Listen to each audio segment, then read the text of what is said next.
We'll start by sautéing the onions in vegetable oil for 2 to 3 minutes.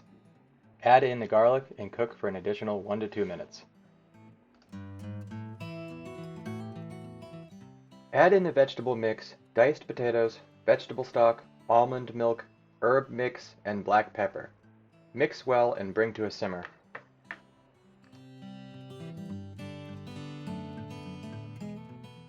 Simmer on low for 10 minutes to let all of the flavors incorporate. Now it's time to thicken the liquid using a slurry. Add in the slurry and mix well to combine. Bring back to a simmer and cook until a desired pot pie consistency is reached.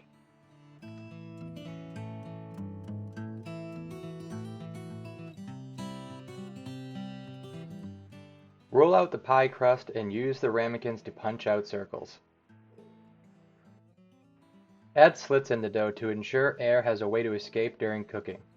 I find it easier to do this while they're still on the cutting board. Brush oil onto the pie crust covers to help achieve a golden brown color and crunchy texture during cooking.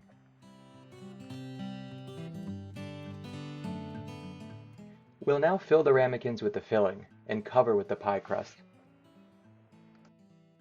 Since this is a kidney-friendly recipe, we won't have a traditional thick crust you're used to seeing in a pot pie.